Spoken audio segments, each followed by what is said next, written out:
اللهم صل على محمد وعلى آل محمد كما صليت على إبراهيم وعلى آل إبراهيم إنك حميد مجيد.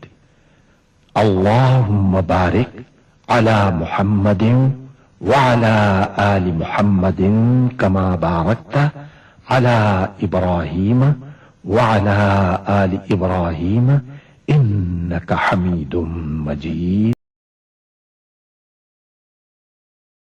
His appearance. It is reported that Qatada Rahimullah said, Ma ba'asallahu nabiyyan illa hasan al-wajhi hasan al-sawt.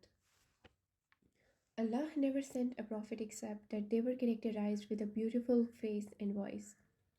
In the case of Prophet peace be upon him, the companions never witnessed any person or thing which was as beautiful as him, whether before or after Islam.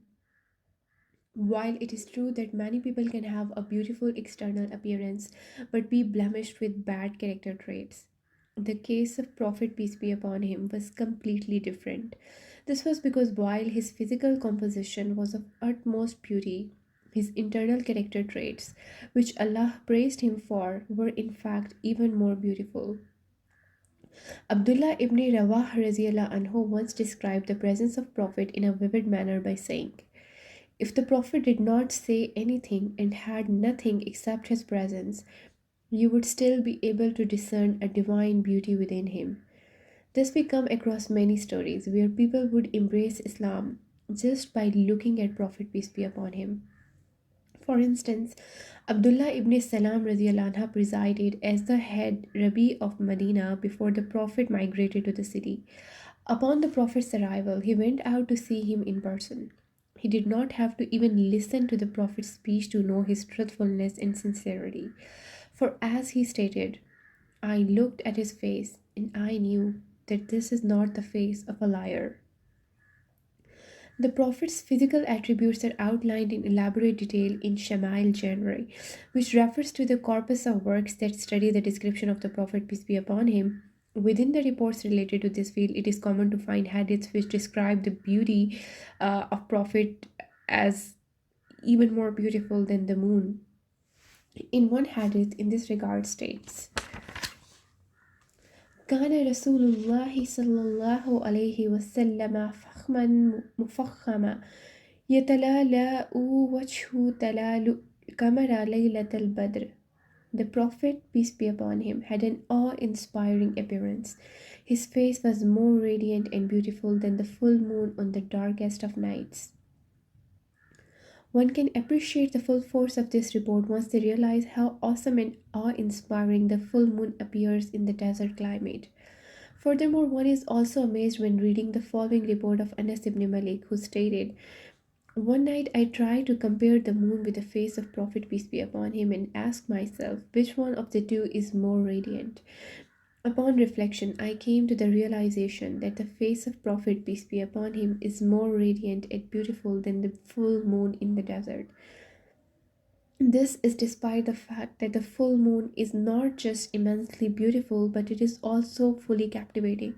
If someone is outside, they cannot look at anything besides it. As for his other physical characteristics, they were perfectly harmonious and balanced. Recall how Allah describes Jibril coming to Maryam in the form of a perfectly symmetrical man. In the case of Prophet peace be upon him, everything in his body was perfectly shaped and fashioned. He was not too tall, nor was he short. His skin color was not too light, nor was it too dark. He was described as being azhar al-lawn, meaning he had a bright skin color. However, at the same time, his skin color was not pale white. His face was not too round, nor was it too narrow, but it was closer to the former. Now imagine that you are standing in front of the Prophet, peace be upon him, and have the chance to look directly at his face. What would draw your attention first? According to Ma'bad, the eyes of Prophet peace be upon him were of a perfect contrast, as the sclera found in his eyes was extremely white, while his pupils were intensely black. His eyelashes were so long that one would assume that they always had antimony, kohol applied on them. His eyes were always moist due to the tears that they would shed. He also had thick and curved eyebrows, which were the verge of connecting, but they were separated by a small space. On this line of separation, the light would beautifully shine. Furthermore, he was described as having a prominent forehead upon which a vein would appear only if he ever became upset. His nose was neither flat nor pointy, but it was perfectly sloped. It also was blessed with a specific shining light that made it appear relatively larger for an onlooker. However, if one came closer to the presence of Prophet peace be upon him, they realized that it was the glimmer of light which made his nose more prominent. The blessed teeth of Prophet peace be upon him would appear when he opened his mouth to speak. The companions described his teeth as being white as hailstones and perfectly aligned. This is no matter of surprise, as the Prophet peace be upon him frequently cleaned his teeth with a toothstick siwak, using it at least 5 times for the daily prayers. His teeth were not fused or joined together. Rather, each tooth was neatly separated with a fine and every line of separation. His mouth was wide. He was known to articulate his statements in a clear and crisp manner such that every pronounced word was heard with ease. His voice was characterized with a beautiful melodious rhythm which imparted a natural echo. His hair, just like in the case of everything else, was perfectly balanced, being neither straight nor curly. Instead, it was a wavy form of hair. In some cases, the Prophet, peace be upon him, would let it grow to his earlobes, and in the other circumstances, he would leave it until it descended to his shoulders. However, it is true that when performing Hajj or Umrah, he would shave his head. The Prophet, peace be upon him, also was noted to have a full and thick beard, which he would regularly comb and treat well.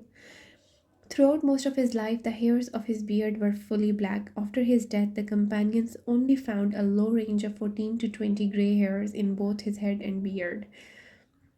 This was despite the fact that Prophet, peace be upon him, passed away at the age of 63. Most of these hairs were found right under his lips and on his sideburns. In fact, the companions noted that when the Prophet, peace be upon him, used oil to treat his hair, the gray hairs were no longer visible. The Prophet's neck was long, beautiful, and elegant. It had the slender beauty of a gazelle's neck. As for his shoulders, chest, and arms, they were all strong and broad. Until the day of his death, his stomach did not extend beyond his chest, which means that he maintained a stable weight and fitness. With the exception of his face and head, the Prophet did not have much hair on the rest of the body. He only had a thin line of hair on his chest that ran all the way down to his navel. The Prophet, peace be upon him, was described as having large, well defined, and well fortified limbs. He thus had large bones, hands, and feet. He likewise had large and perfectly round calves, but had absolutely no weight on his heels. His lower body was said to be so strong that he could easily mount his riding animal without the use of any saddle.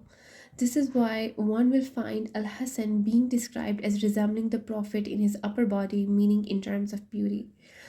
Al Hussein radiallahu anhu, on the other hand, was said to resemble his grandfather in having a similar lower body structure.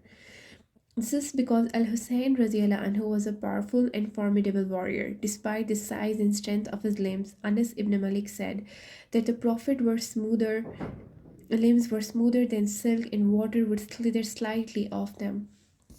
He likewise had a beautiful natural scent, and his body would exude sweet, which would smell like an elegant form of perfume.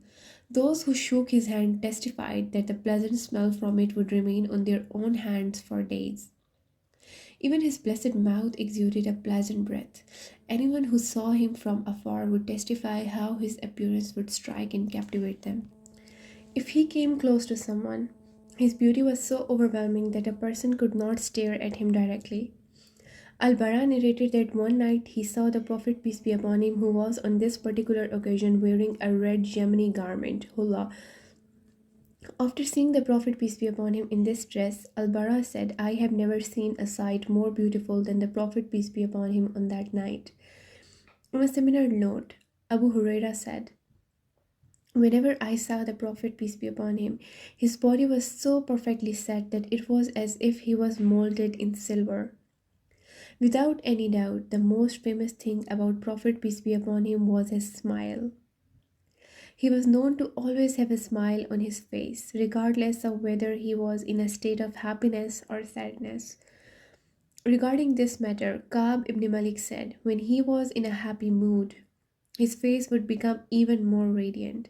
Yet we should ask how it was possible that the Prophet, peace be upon him, was always smiling, since he was also described as being in a state of grief, deep state of contemplation, daim al-fikr, and never allowed himself to rest during his life. He was always carrying a heavy burden in order to protect and raise his ummah. This apparent contradiction can be explained by looking at an important point regarding etiquette which Allah describes in the Quran. Some people might appear to be well off and free of problems, but that is only because of how they are able to carry their burdens. Related to this point, smiling is an act of charity, sadaqah, and the Prophet, peace be upon him, smiled to a member of his ummah as an act of generosity and in order to bring joy to their hearts.